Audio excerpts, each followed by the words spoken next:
Yes, folks, it's Thursday, it's 4 p.m. Central. I'm Fred McMurray, which means this must be... Pillars of franchising. Pillars of franchising. I'm here with my co-host Ray Pillar and Elizabeth Denham, and our special returning guest, Harold Kestenbaum. Today we're going to be talking about the gotchas of the FDD. Now, for those of you who are now grabbing a pillow and blankie, get coffee. It's going to be a really interesting show, even though the topic puts 99% of people asleep. Folks, how are we doing today? Ray, Elizabeth, Harold, where are you at? What's the weather like? I'm doing fine sitting here in Aurora. I'm getting ready to go on a short little vacation over the weekend to a local RV park. And right now the weather is 87 degrees and sunny, just like it would be out in your neck of the woods. We had a storm go through here, 2 nights ago? And 70-mile-an-hour winds knocked out power to a lot of people. But other than that, I didn't suffer any damage, and neither did my RV, so looking good. And how's Elizabeth today? Good, doing fine. We had a big storm the other night too, like 2 nights ago. It was a lightning storm right on top of us. It was kind of startling. Trees down in the neighborhood and around town, but we didn't have any damage either. But today, 10 minutes ago, it was pouring down rain and thundering, and 5 minutes ago, it was clearing up, and now it's thundering and looks like maybe another cloud is running in. So it's anybody's guess. Harold, what about you? We have rain. We've had rain all day today. We have still people without power from the hurricane of last week. But we luckily did not lose power where we are. But people have been without for a week. But today has been humid. It's been humid all week, actually. Not pleasant. And where are you? I'm on Long Island in New York. So we're coast to coast here today. Coast to coast and in the middle. So we're going to talk about the gotchas in the franchise disclosure document today.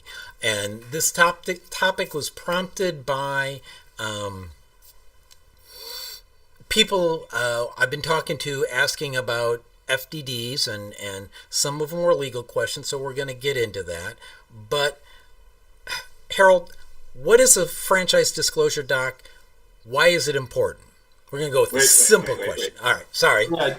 Fred, now, I know that Harold's been on before, but not everybody in our audience. All right. Go ahead. You can introduce him. All right.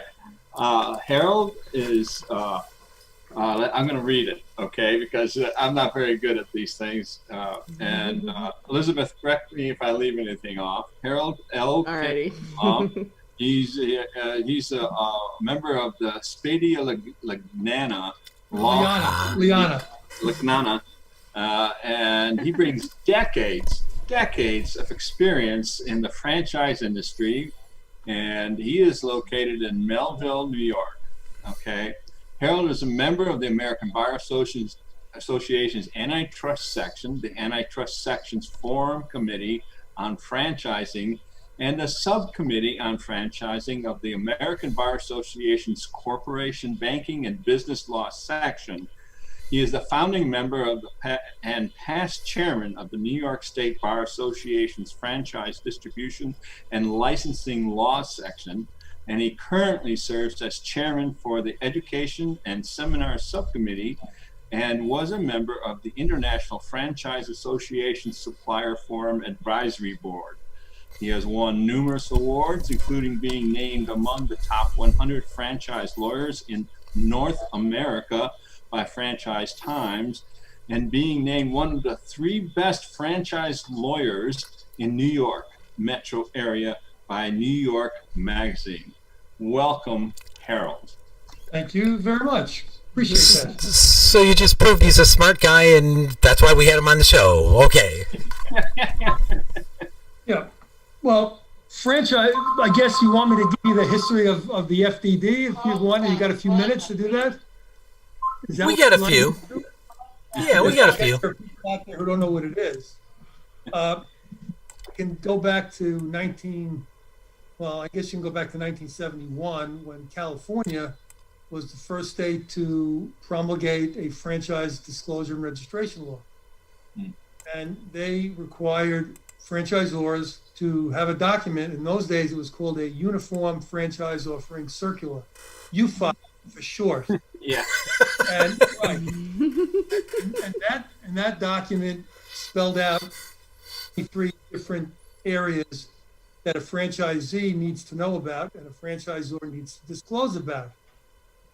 Fast forward to 1979, when the Federal Trade Commission passed the FTC rule, which basically copied the California law and made it a nationwide law that every company that wanted to franchise their business had to have this UFOC document.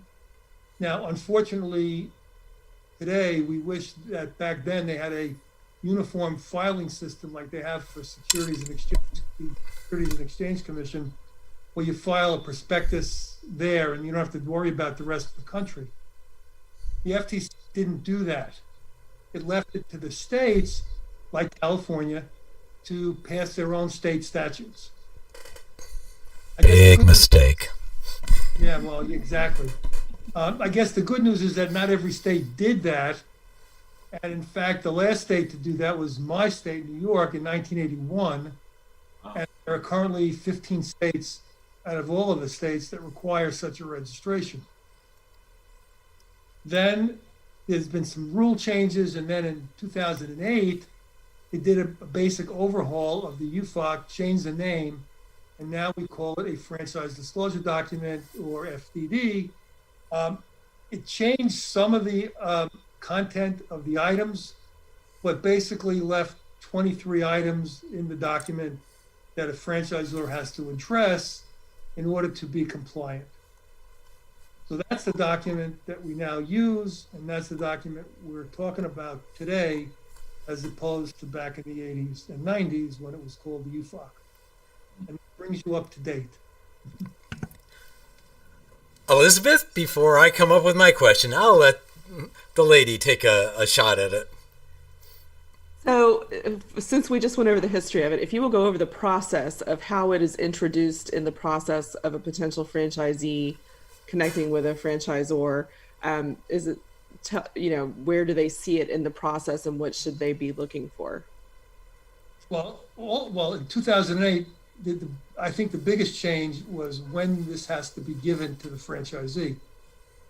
In 2008, the franchisor had to distribute or give at that time, the UFOC at the first personal meeting when they met the franchisee. Now, back when the law was developed, we didn't have the internet, we didn't have electronic mail, we didn't have we didn't have any of that stuff. Mm-hmm. It's actually a physical 300-page or 200-page document that the franchisor had to duplicate and mail it to a franchisee. You couldn't send a PDF, you couldn't do any of that stuff back in those days. So it became a very expensive process, but nevertheless, you had to do that. So back then, when a franchisee got this big document, they had to go to the last page, and we call it the receipt page. They had to sign the receipt page and then send it back to the franchisor. At that point in time, the franchisee had 14, well, then it was 10 business days. It's actually, leave it at 14 days to go over the document with his lawyer, read it, make changes or ask for changes and do whatever it needed to do before you could sign anything or pay a fee. You can call it a cooling off period, if you will. We call it a negotiating period. So on the 15th day, theoretically, the franchisee and the franchisor could sign an agreement. 2008, they made it a lot easier. We have now what's called e-disclosure. You don't have to send a document through the mail. You don't have to make copies of 300-page documents. All you have to do is send a PDF to the franchisee. They still have to print out the last page, the receipt page, and send it back, but there's no longer a need for hard copies of anything. Everything is done electronically. What also changed was that there's no longer a first personal meeting because the drafters realized that that doesn't happen anymore. Everything is done virtually. Well, we didn't have Zoom then, but you still do it on the phone, and it's not, you don't fly to the franchisor's headquarters and sit there. So now the document, you don't have to give out the document unless the franchisee requests it. And the document doesn't have to be given out until 14 days prior to signing or paying a fee. So now franchisors can talk to franchisees on the phone. They could even see them face to face, even if they wanted to, and still not have to give them the document until the franchisee says, okay, I'm ready to go. Then the franchisor electronically sends the document, and you got the 14-day waiting period. That hasn't changed. So that's basically the steps that are involved. These days, you can go, there's a California website that if a franchisee really wants to document, they don't even have to talk to the franchise. They can go get it for free on the California website. And there are other registration states that have similar websites where you can do that. So if the franchisor says, well, I'm not going to give you the document until I know you're real, so let's discuss it and talk about it. If a franchisee wants to get around that, they can certainly do that. It's not that difficult. With the internet and the software that's out there, and states are spending the money to do that. So does that answer your question? Yeah, I think that was a good summary of kind of how it works in the process. So thank you for that. Ray, do you have a question? Wait a second here. Wait a second. Sorry, back to Fred. I am wait a second. and confused. Wait a second here. I love this topic. So, besides California, and they keep screwing around where the search is, Minnesota and Wisconsin also are registration states where you can download it for free online. That's correct. See, I do know. The free states I know. I couldn't name the other 11 besides New York. So, question I've always had is the FDD, so if you're in that state and you register there, you have to be there. But is that state, are they the same from state to state? So if I file in Wisconsin and Minnesota and California, is it the same FDD, or do the states tweak how the FDD is so that there's various different variations? Well, that's a good question. And that also changed in 2008. Before 2008, some states wanted their own FDD, and you had to make changes for that state.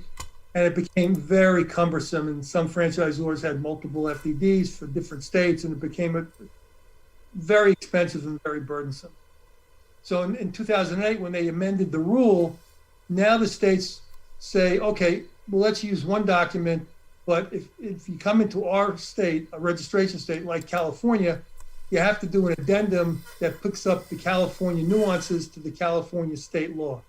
So all of the registration states allow you to do an addendum for their particular state and have one document. Made it a lot easier, less cumbersome, and franchisors appreciated that very much. All right, so one follow-up question on the addendum. Are there any gotchas in the addendum besides, I know, California is a crazy place? Well, yeah, I mean, some of the states, and I'll use California, unfortunately, as an example. For example, in California, and this is the only state where you have this problem, in every franchise agreement that I've ever seen in 43 years, they all have what we call a covenant not to compete. That means the franchisee can't go out and do the same business under a different name, either while he's a franchisee or for a period of time after he leaves the system. It protects the system from poaching and competition. Well, California is the only state that prohibits that provision. So in California, if you terminate a franchisee, they can go across the street or they could stay in the same location. And instead of being Arby's, they could be Joe's Roast Beef House and get away with it. So that's in the California addendum. And certain states have their own, little quirky sections in their statute that you put in the addendum, which I can tell you, and we had this discussion offline before we started, 99.9% of the franchisees who even read the document never get that far because the addendums are at the end.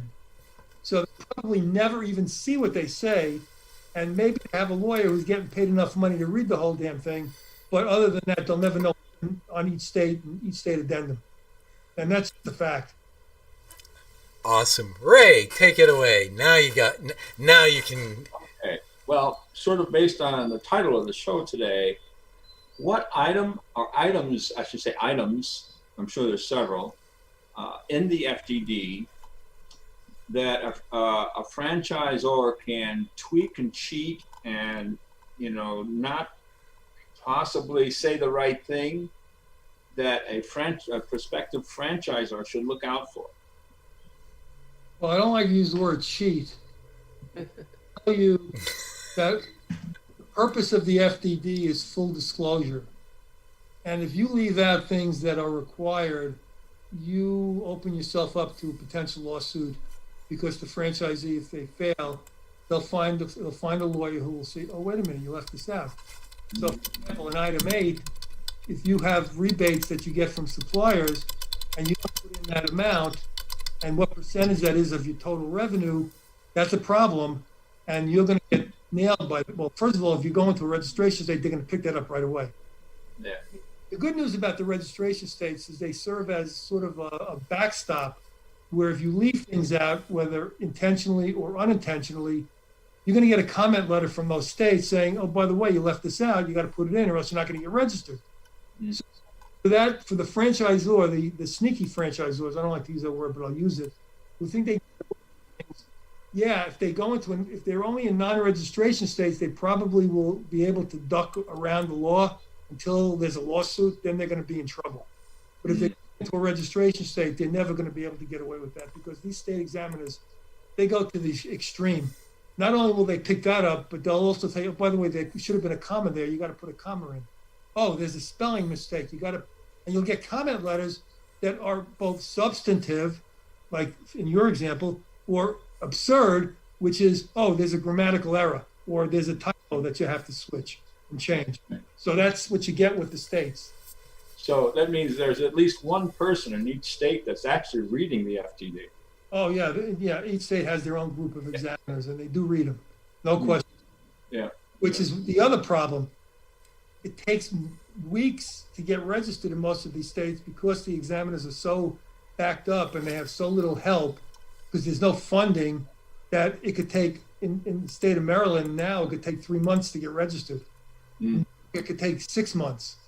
And that's a real negative, and that's a real problem. And I have clients who refuse to go into registration states for that reason. Mm. They'd rather give up a sale than have to sit there and wait 6 months for an approval. Wow. Yeah, that's right, Fred, 6 months.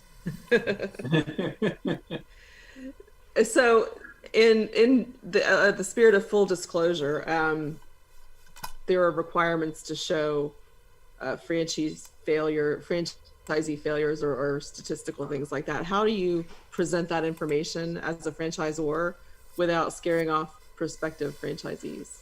Well, except if you're a startup, it can be, if you're a big system, it's an item 20 in their charts. Mm-hmm. And they're all done via charts, and there's exhibits to the charts that who left the system in 2019, and you have to give the name and address and phone number so the prospect can call them and ask, why did you leave the system? So your franchisor, that's every year, what we didn't talk about is every year that document has to be updated. And every year you have to have audited financial statements from the prior fiscal year or calendar year end. And the franchisors, and that's their job, not mine, have to provide me and my staff and my team with the information about who left the system, who came into the system, et cetera, for that year. Oh, that's my wife's phone. Sorry about that. And so that's done every year. So that's how you find out. And that's item 20. Those charts go back 3 years. They don't go back forever. It's only the prior 3 years. So it would be 17, 18, and 19 for purposes of our discussion today. Okay, wait a second. So And run that past me again. You said that they have to update it every year. every year, that's correct. If they're going to continue selling franchises, if they're not out of business. So in California, Wisconsin, and Minnesota, at least, I should see a FDD every year. If they Or- register, look, keep in mind, if some franchisor says, you know what, I haven't sold any in Minnesota in 10 years, I'm never going to sell one, they're not going to renew, and they're going to just say, I'm not renewing. So you'd get the older FDDs, but you wouldn't get a current one if they don't register. Okay, but so if there is one that I know, so if they have current franchisees in the state, they have to be registered. Yes? Yeah, they would. They should, yes. So I guess what I'm saying is that by your example, if they hadn't sold a franchise in 10 years, but they still had a franchisee in that state over that You know period. what? That's a good question, and the answer is if you have a franchisee in a state, you don't need a current FDD, because if you're not selling anymore, you only have the one franchisee. Okay. The disclosure document is not for the guys who are in the system already. It's for new people who are buying into the system.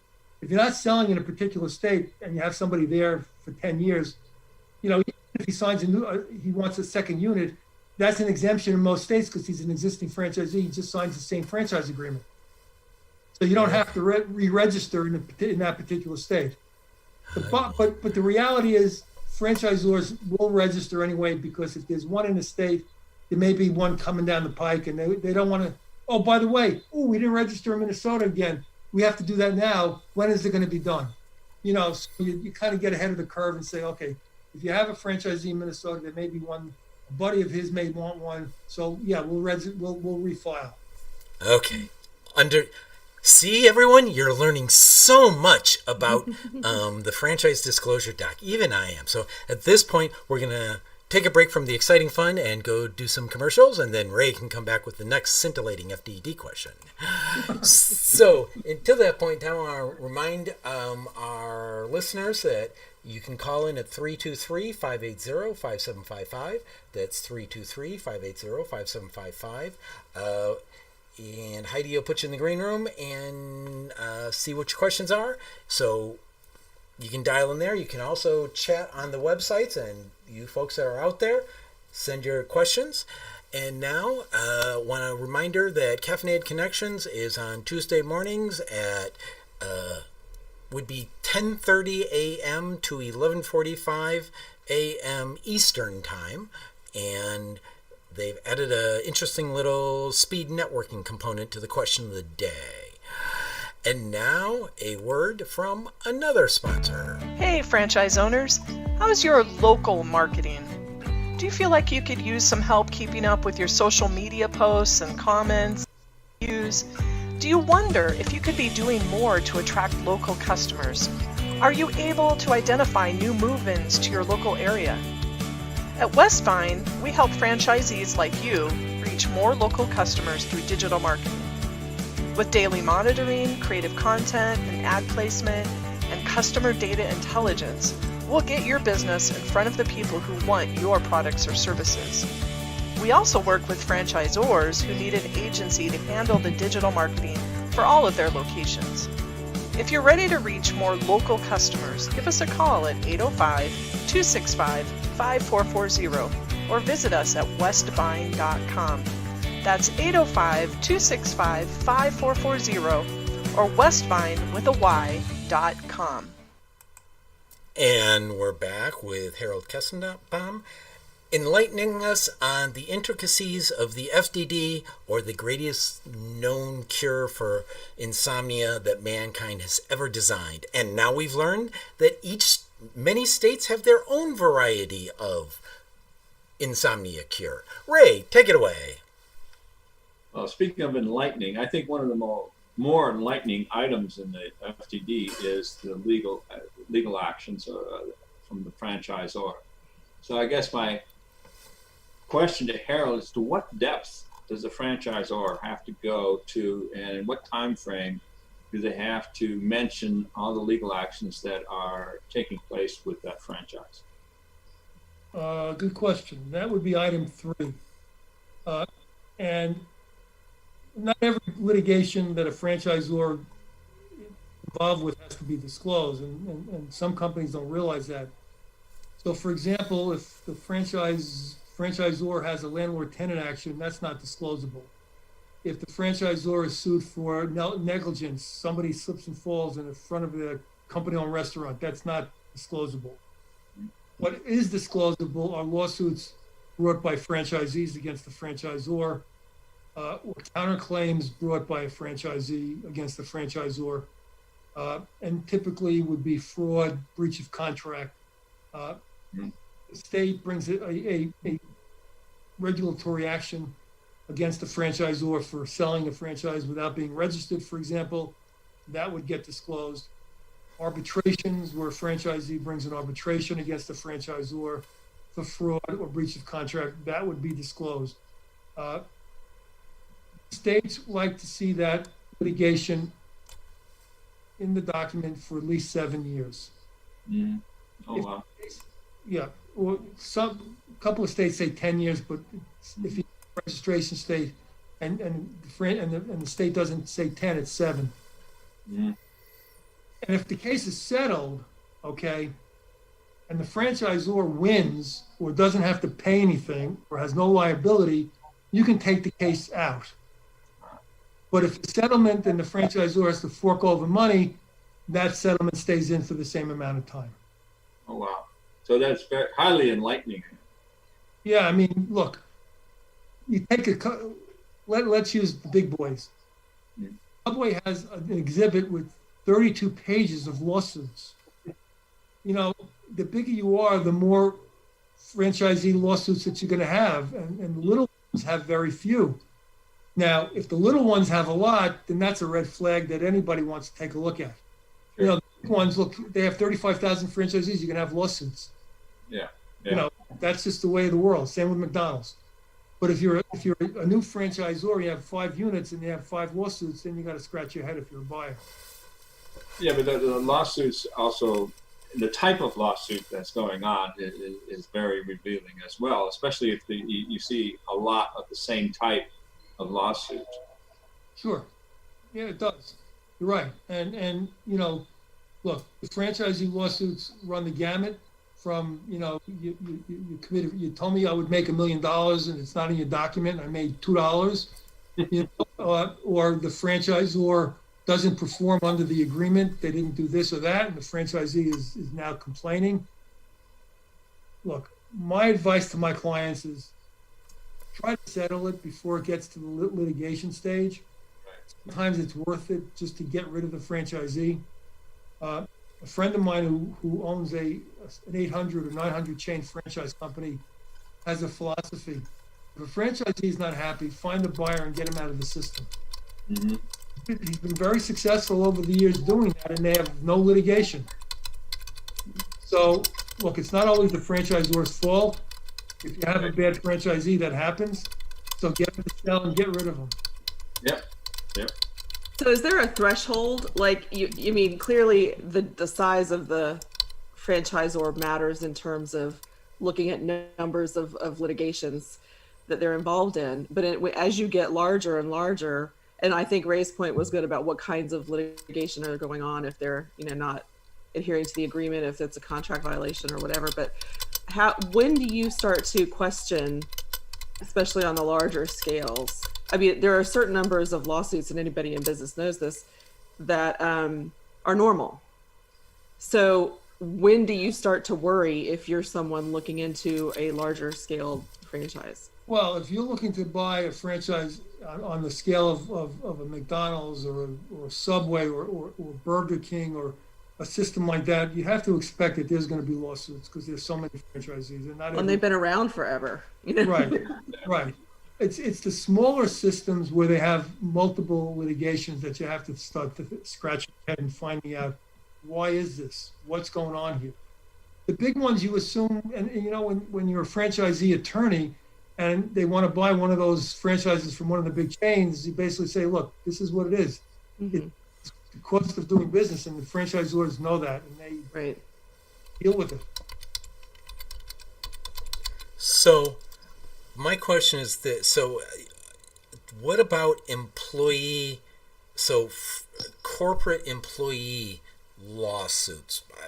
The first thing that pops into my head is like sexual harassment lawsuits. No, that's not disclosable. If McDonald's, well, for example, McDonald's just, they fired their CEO because if the CEO sues McDonald's, that's not disclosable. It's between an employee and McDonald's.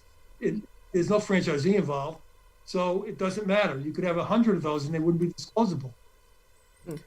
Which makes sense. It doesn't really affect the potential. No, it doesn't. That's right. It has no effect on the franchisees whatsoever. Wow.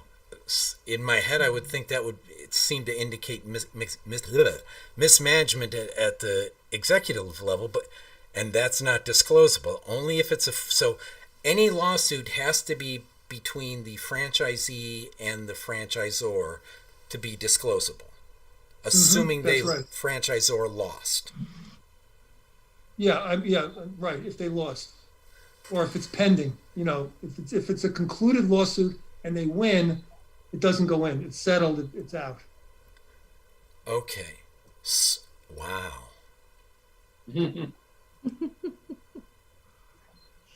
Wow. Go ahead, Ray. For example, I have a client that it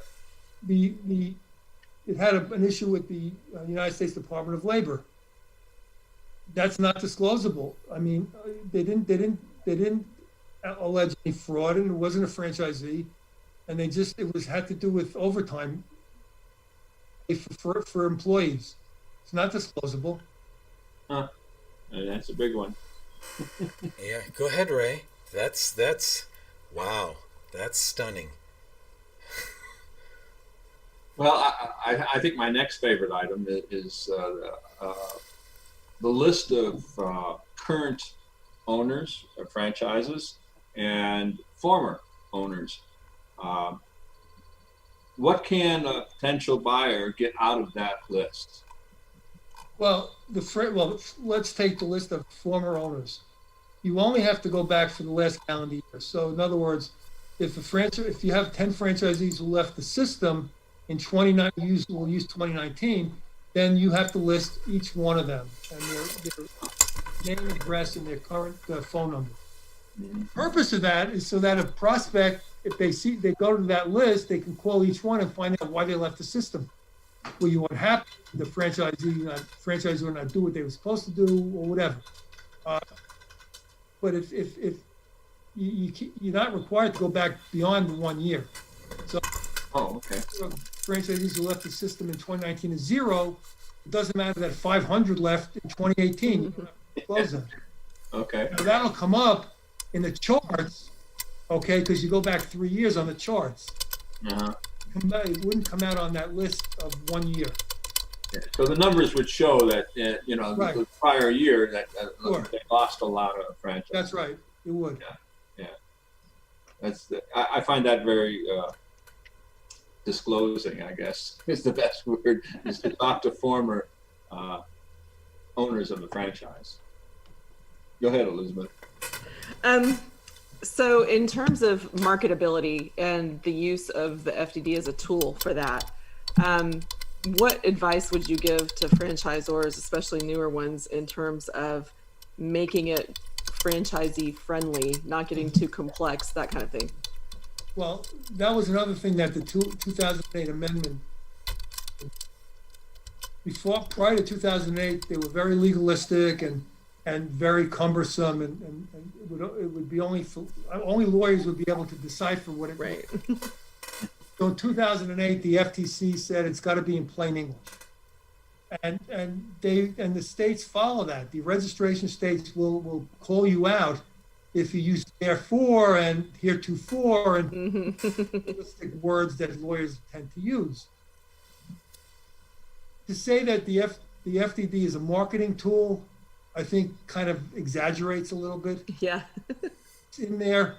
There's nothing marketing about it. Nobody's going to read that and say, "Oh, wow, do I want to buy this franchise?" No, it's basically black and white. You get the 23 items. You answer the questions. You can embellish a little bit, but not much. And it's not going to win any Peabody Awards for marketing genius. I'll tell you that right now. No, but if it's clean, if you're low on lawsuits, if you're low on people who are leaving, that kind of thing, that is something that makes it easier. Sure. Brag about, Absolutely. right? Yeah. You're not going to point those things out if it's all negatives, right? No, that's right. Okay, so Correct. for our listeners, if you're on the website and you want to chat, you got to hit the button in the lower right-hand corner, and everyone just answered a question that one of our listeners was trying to send us. So, good job. And there's a lot of good marketing information in the FDD. I just wish they included email addresses. That'd make it even better. People would read it. If you're a marketing person, you should read it. Yeah. Which is why I know what 3 states you can get the free ones in. So, we talked about the things you should read, and you've worked with a whole lot of franchisors, getting their FDDs together, which means you sleep well. But what is one of the weirdest things a franchisor ever tried to get cover up, so to speak, in the FDD that you've seen? Not necessarily from your clients, because we know you wouldn't do that. But no, I don't deal with companies that try to do that. How about that answer? I understand that. Answer. And I said that, but I said that you've seen, not necessarily from your clients. Except that I don't. Well, I'll tell you what I do see. I see companies that come to me who say, "I'm not happy with my lawyer." Okay. And what I see frequently is I see a document that is not only poorly written, but non-compliant. Franchisor doesn't know any better until he sends it to me or somebody in my firm. We say, "Wait a minute, this is ridiculous. Whoever did this?" And I can tell you right now that there are consulting companies out there who think they can write FDDs, and they're practicing law without a license, and they try to do it, and they do an awfully bad job. So, yeah, I mean, I see clients that just had somebody else write it and did a very, very unprofessional and terrible job. So, like, they used a Google Docs template or a Microsoft Word template? Yeah, no, that's what they do. Yeah, I mean, believe it or not, they do that. In the franchise bar, there are franchise lawyers and there are franchise dabblers. There's a lawyer that says, "Oh yeah, I've done FDDs before." Yeah, one. So that makes him a franchise lawyer in his mind. And then you get the law firms that do it exclusively, like our firm and other firms out there that just do franchising or have a group that, like DLA Piper, which has 3,000 lawyers, but they have a franchise practice group that's got, the last I heard was 250 lawyers in a franchise practice group. That's the size of many law firms. Yeah. So, and then there are the boutique firms like my firm, where we are, 7 lawyers and 6 paralegals, and all we do is franchising, but we're not dabblers. But then you get these lawyers who think they know anything, or try to allege that they know anything. They're horrible, and product is terrible. Yeah. And the client paid a fee, and now what am I supposed to do? You got to redo it. That's another fee. That doesn't make them very happy. Yeah. So what's the best practice to vet an attorney when you're a new franchisor looking for some help? And also, is there a board certification for franchise law? And the answer to the first question is call me. I knew it. I spoon-fed you that one, Harold. He's been around me long enough to know that's the first answer. Absolutely. There's only, I think California is the only state that has a franchise certification. Okay. So you can call yourself a specialist in California if you're certified, but there aren't any other states that I'm aware of where you can do that. Okay, I was just curious. Yeah, you focus on franchising instead of you specialize. Gotcha. But the answer is, if they're not going to call me, then you got to find out what are the clients they have that are franchisors and how many franchisor clients they have. If they tell you they have one, you got to scratch your head and say, "Uh-oh, I better go somewhere else." Okay. Yeah. You don't go to a dog groomer to get your hair cut. Right? Well, these days, pre-COVID-19, yeah. Post-COVID-19, you never know. So, When my barber shop was closed, I asked. Right, that's right. which is why we wear hats, I'm yeah. cutting everybody's It has hair. a scissor, right? Yeah. So, My son's doing it, and he's actually pretty good. one of our listeners asked a question. He said, what are things to look for that may give the prospect, or that may project the impression that a FDD is poorly written? In other words, what are the red flags that will indicate that a FDD is poorly written? No, that's an interesting question, because from prospective franchisees' point of view, if they've never seen one, they don't know what's good or bad. I mean, they'll take a document and read it and think it's good when it's really not. But unless they've seen others that are more professionally done and well written, they're not going to know the distinction between a piece of garbage and one that's well done. Fortunate, but that's unless they have a franchisee attorney who's looked at 20, 30, 40, 50 franchise disclosure documents for franchisees, and they'll tell them immediately that this is a piece of garbage. Okay. So I guess the first answer is have your franchise attorney, and it should be somebody that, in other words, there's a couple of attorneys I know that I've used in various things in past for intellectual property disputes, something like that. But you're saying if I'm buying a franchise, I should come to a franchise attorney. Yes, because look, when you're franchisee and you're looking for a lawyer, you don't hire your brother-in-law who's a matrimonial lawyer to look at an FDD or a negligence lawyer. You check around, you go to the bar association, and you find out what law firms do franchisee work, and there are a bunch. There are some firms that just specialize in that, and there are firms that do both. I mean, we don't, but there are firms that'll do franchisee and franchisor work. So you said go to the bar. So the bar website is the American Bar Association, or should they go to the state bar? No, I take that back. I'm thinking pre-internet. Now you can Google franchisee lawyer and you can get a bunch. Yeah.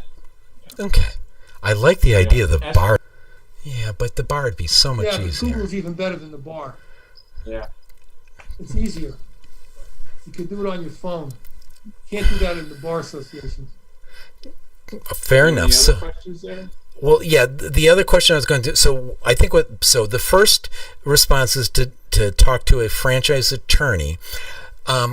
When you had been talking about, and where I'm going with this, you'd mentioned that states have said it has to be plain English or common language. So, and you said lawyers can't use the therefores and thous and the these and the. Right. So I think one of the things that the listener might have been thinking is, are there phrases like therefore, thou, whatever, that you will commonly see in a crappily written FDD? If those phrases are still in the FDD, then it's not done correctly. Now, keep in mind that plain English rule only applies to the disclosure portion of the document. It doesn't apply to the franchise agreements. So theoretically, you can have a plain English disclosure part, but the agreement can be in legalese, which they all are basically, and that you got to deal with it. Yeah.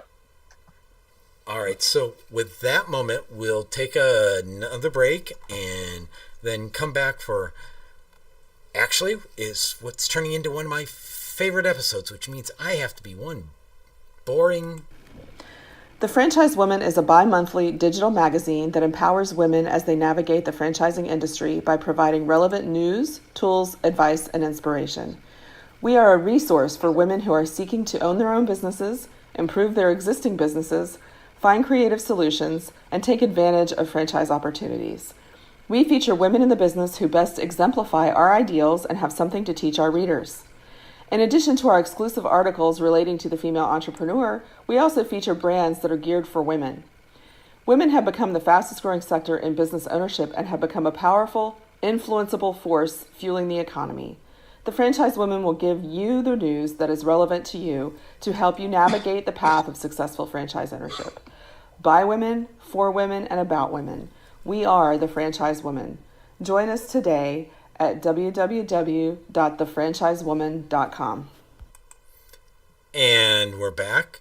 Is it Ray or Elizabeth has the next question? I think it is I, unless Elizabeth, you have something you want to say? Go ahead, Ray. I Okay. will wait my turn. Well, in this day and age, you have to ask the question, and basically, it is since March. Have you seen any lawsuits or changes in the FDD because of COVID?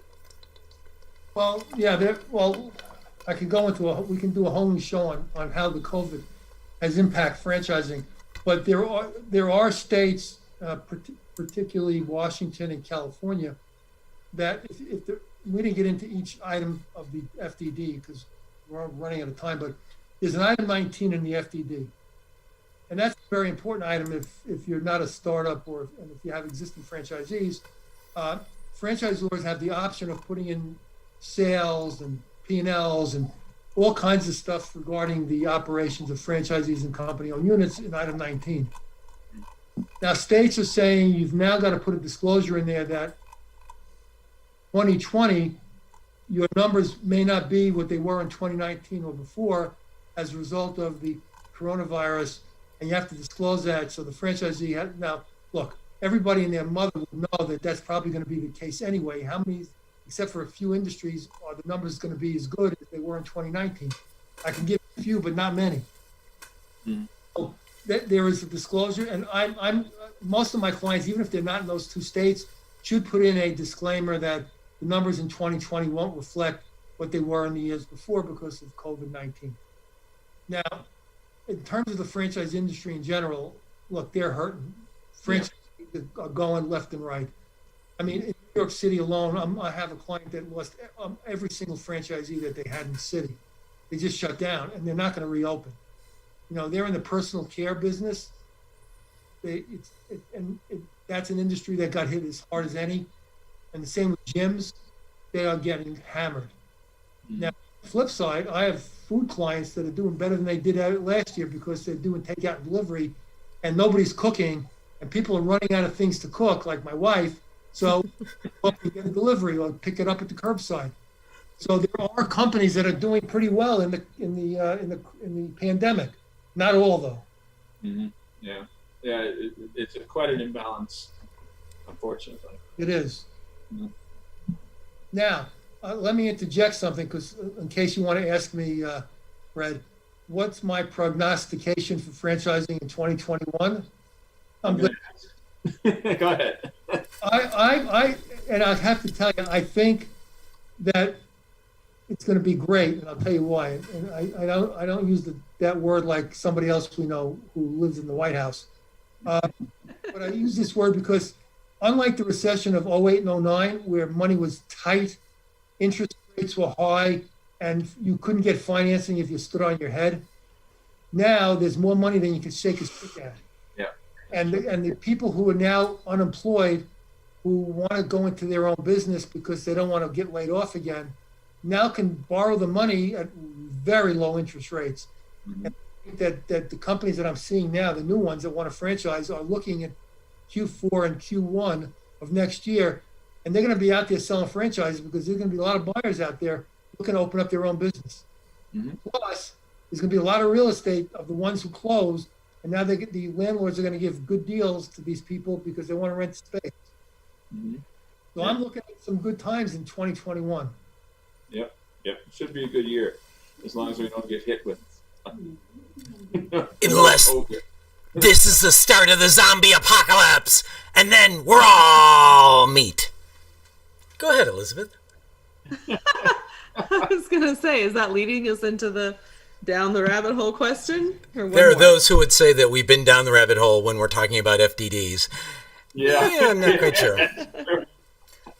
Again, this has been we've had listeners everywhere on the websites, on the show. They're even listening or watching on Twitch.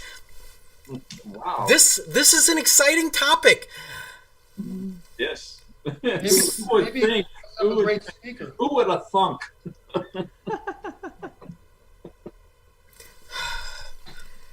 Go ahead, Elizabeth. I gotta get my camera, take a picture of this, because this is just incredible. The day that FDDs were exciting. Whoever knew? So go ahead and talk. I'm gonna get us a selfie on the All screen. right. Well, Harold, let me ask you this: in terms of reiterating the importance of a good franchise attorney, what are the penalties for non-compliance? Having a non-compliant FDD as a franchisor?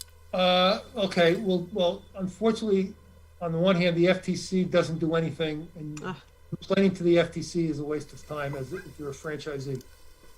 The states, however, are very diligent in going after franchisors who sell franchises before they're registered, who are non-compliant, and it can get expensive. And New York State, as an example, I've had clients penalized $20,000 and $25,000 because they didn't listen to me and they actually sold before we got the approval.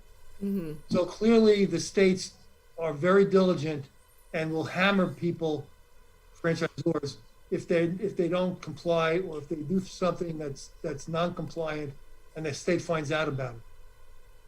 So yeah, the states are very active in that respect. Now, if you're a franchisor that avoids all of the registration states, you're never going to have a problem because there's no watchdog. Right. The things that you may not do in a registration state. So I have, as much as I hate the registration process, it kind of puts a rein on franchisors getting carried away and doing things that they shouldn't do. So before we go down the rabbit hole, the only question I ask is, why hasn't the FTC or Congress said, you know what, we'll have one repository for all of them and simplify it?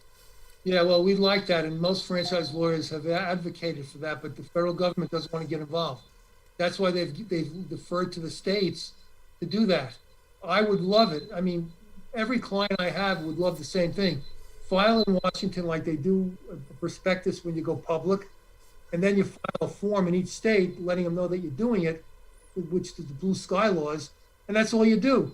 And then you can sell franchises without having to wait 6 months or 3 months or whatever it is. Right. Believe me, there was an article in one of my franchise lawyer, which is a publication put out by the ABA, which a friend of mine, a California lawyer, wrote an article just exactly about that and how states, while you want the economy to boom in your state, what you're doing is you're impeding the economy by letting franchisors wait 6 months before they can get approved. So, I mean, it may not be in my lifetime because I'm an old man, but in 10 or 15 years that may happen. I'm not sure if it'll happen before that, though. Wow, the federal government not wanting to get involved. That's just, wow. So with that, we'll go down. It's our favorite time. We'll go down the rabbit hole. So today's rabbit hole question. As you may have noticed in the news, if you watch for something other than politics and COVID-19, you may have noticed that the DoD continues to drop information out or acknowledge public information that there are UFOs UAOs, unidentified aerial vehicles, I think it is, UAVs, that are not of terrestrial manufacture. So, assuming then we're about to get an alien invasion, how will FDDs need to be modified to handle interplanetary or even interstellar franchising?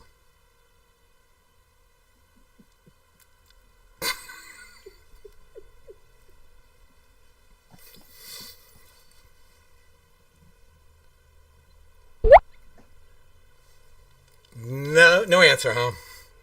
You're asking me that question? Yeah, I'm asking you that question. I don't think Yeah, well, I wouldn't hold my breath about it. I really wouldn't. Yeah, I love that part of the show. You gotta admit, that was a pretty integrated question. Ray, you want to ask the last question? Of course I do.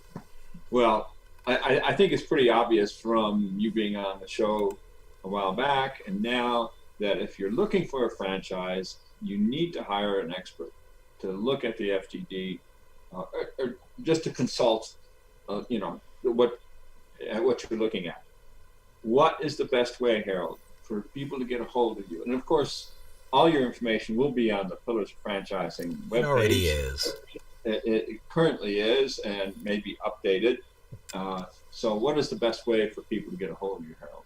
Well, you can email is the best way. Now that I'm working from home, as a result of COVID-19, emails are the best. And we'll take emails from people who want a franchise, people who want to buy a franchise. We're available, and I'm working harder now than I did before COVID-19, believe it or not. Longer days, my friend, longer days. Yeah, for sure. So I want to thank Carol Kestenbaum, our go-to franchise attorney for all things FDD and franchise related. If you need help, make sure you check out the Pillars of Franchising website and give them a call. Thanks to Elizabeth Denham, publisher of Franchise Magazine, Franchise Woman Magazine. Ooh, that's 2. I'm really good. I'm weirded out, folks. No tech issues today, and it's just weirding me out. And, of course, like I said, it's gone amazingly well. People listening, watching all over the place. Just kind of weirding me out there. No glitches. Yeah, so weird. It is. Next week. Thank you, Harold. Thank you very much for being on the show. Really appreciate it. My pleasure. We'll be back next week with another interesting and educational Pillars